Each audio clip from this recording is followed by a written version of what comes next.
Right then, okay, welcome back to another Space Engineers tutorial. Hello, how are we doing? Feeling a little bit dancey today with the new style update pack. So I got that, I got dancey ones, and I got the new suit, it looks kind of cool.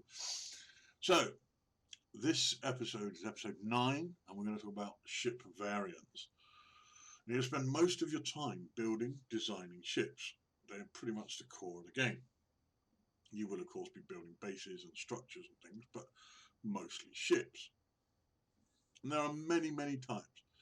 And there are as many types of ships as there are people building them. However, they are limited to certain roles. There are limited roles that they can perform, such as, and in this episode, I want to show you the mining ship, the welding ship, grinding ship, cargo ship, and fighter, all on the small grid. Now, the reason I picked the small grid is because when you start the game, I would recommend that you just build on the small grids. Large ship grid ships can be multiple roles. They can be a carrier, they can be a mobile replenishment station, they can be a destroyer, a behemoth. The list for large ship grids, for large grids, is endless. It's only limited by your imagination. However, small ships are the same because you could make drop pods. You can make, what they call a small ship gone wild. But this is for the basics for the tutorial. So I'm going to show you the basic roles for a small ship. Now, I'll let you know roughly what they need, and then I'm going to show you how that all works. So a mining ship requires drills to be piped in, connector to unload ore, an ore detector. And optionally, you can have cargo space. The drills do hold a fair amount of ore, so if it's a short range miner, it might not be worth putting cargo on there, but if it's a longer range one, you don't want to go out, get a little bit of ore, come back, go out, come back, go out, come back. But if it's for instance, to mine the asteroid that you're on, then maybe, you can think about not adding cargo containers because it's just a quick dart. And additionally, you can add armor to the miner to protect its vital organs, as it were. A welding ship requires a welder or grinder. They require the welder or the grinder, cargo space and a connector, because you need to carry components, and you won't be able to carry enough components in a welder or a grinder. And with a grinding ship, you need to unload it, right? And that all needs to be piped in. Cargo ship is a very simple one. It needs cargo space and a connector. Very easy. Fighters require weapons and a clear way to reload them. So either pipe them in or fit them and a connector to allow auto refill, or have the ports open so that you can fill them. That sounds like a lot of information, but I am going to show you now the differences. Now, in the last episode, we made the mining ship, so I'll really quickly gloss over this. Okay. We've got to make sure that we connect everything up. Remember, there are small ports, large ports, and there are interface ports, and there are ports that you can't interface with. Remember that. What we've got here is thrust in every direction. We've got gyroscopes, we've got cockpit, we've got oxygen generation there, so the pilot's fine in the environment, and we've got drills. Okay? That's basically your miner. Done. We covered that quite a lot of detail, so I'm going to skip over that. This is a Keen Software House utility ship. They've got a grinder and a welder attached to the front. Now, the thing with a welder and a grinder is, if I just quickly take out the welder there, they connect with a large port, a large interface, any kind of port. So what they've done here, they've put these drop boxes in. These are collectors. If you drop items into those, let's drop those, Oh, there's no gravity here, so it's not going to get acted upon. Let's do a little bit closer, maybe.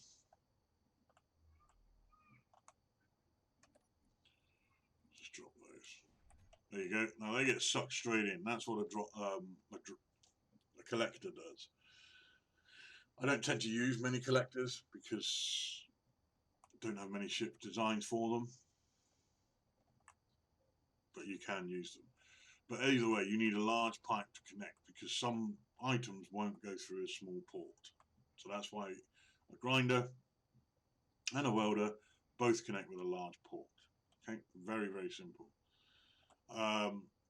Making yourself a cargo ship, you might want to haul a lot of stuff from one place to another. These can vary in masses of designs, but I've left this one. I made this one literally just before the video, just to quickly show you.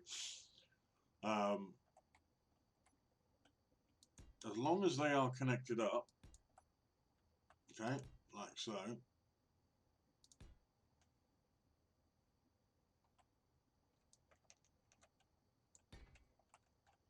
And we will connect this one across here. Now, these are actually connected on the top, okay, but all of those are now connected through a small port. That's fine. And then the large port connects to the back of the cargo container. So I can connect with any one of these ports, and that's fine. It will be able to unload or load. A cargo ship is very, very simple.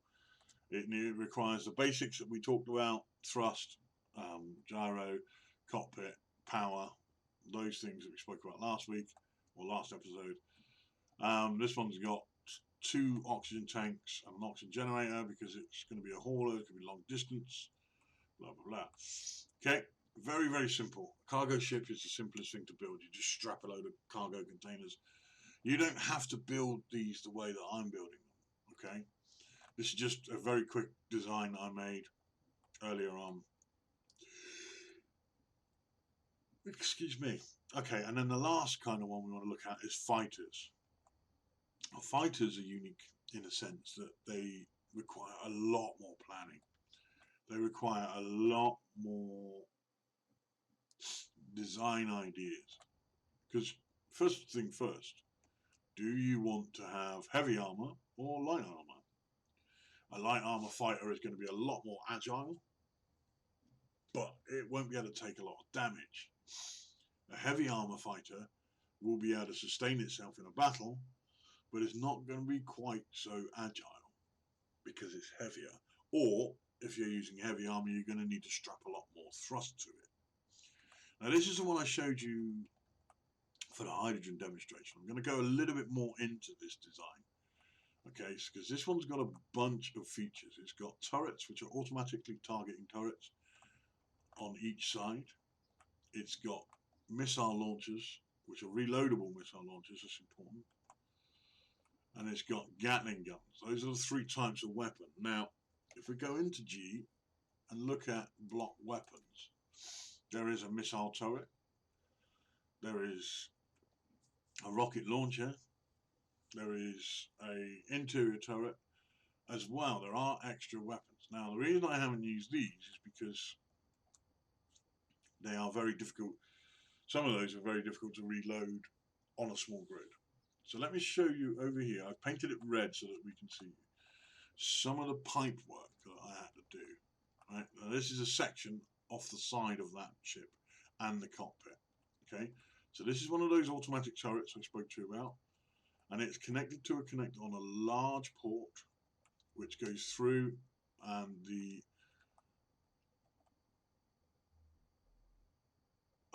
reloadable rocket launcher connects to it. The reloadable rocket launcher has ports on both sides.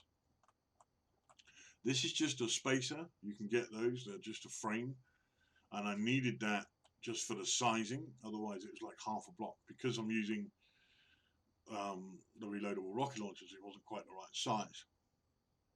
And they are just a connector, literally almost like a connecting pipe, but really, really small size. And it allows you to, you can see it in there. It gets the spacing right. Okay, so here you can see all the piping for the hydrogen.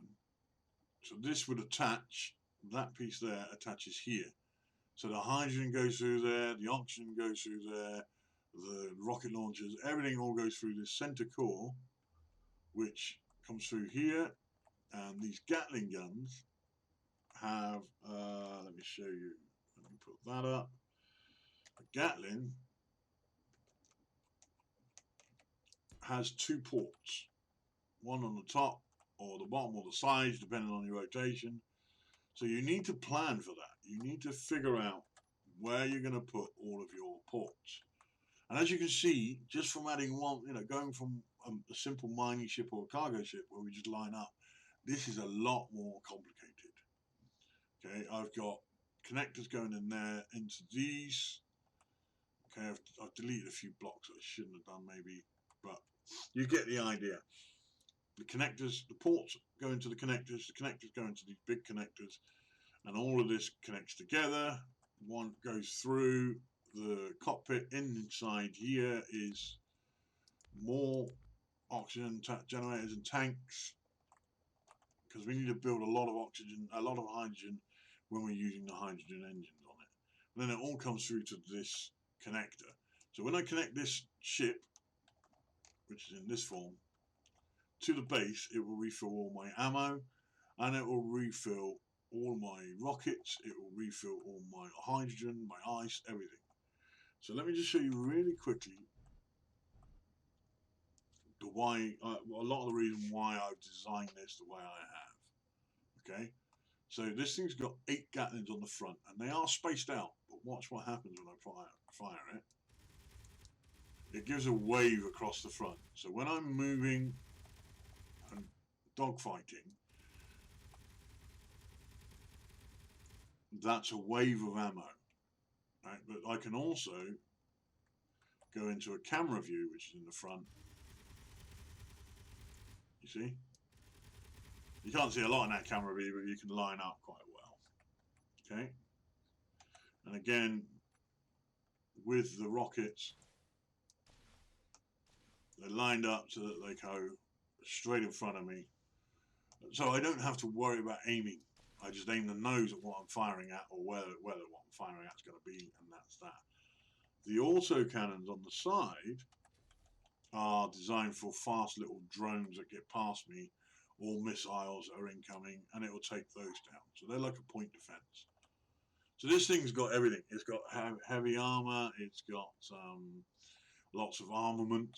It's got hydrogen fuel. It's got all of it, and that's why it's so complex when it comes to the piping in. So bearing that in mind with your designs, that you're going to have to pipe in all the weapons, all the tools, all the cargo, all needs to be piped in. And that's what I wanted to show you briefly today. That's pretty much it. And I have only focused on the small grids, because if you look at this thing, this is one of the Keen Software House's large grid ships. The space that you have here, you can make one of these anything you want. And this is a small large ship, really, or medium size, I guess. So you can make something gigantic with every role possible in it. You can even have large ships with refineries and assemblers, so they can be mobile bases.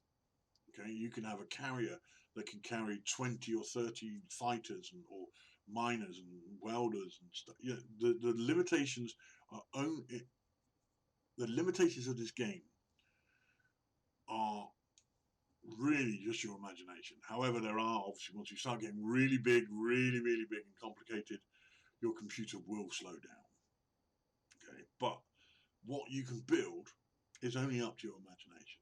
So let your imagination fly. Figure out on a small ship what role you want it to have, on a big ship what role you want it to have, and just go nuts, drop blocks, and enjoy yourself. But there you go, well done. You've now learned a lot so far, but today we've covered the different types of ships, roles that you can start thinking about when you're building your ships in Space Engineers. So I will see you guys in the next one. Big love from the Big Brit.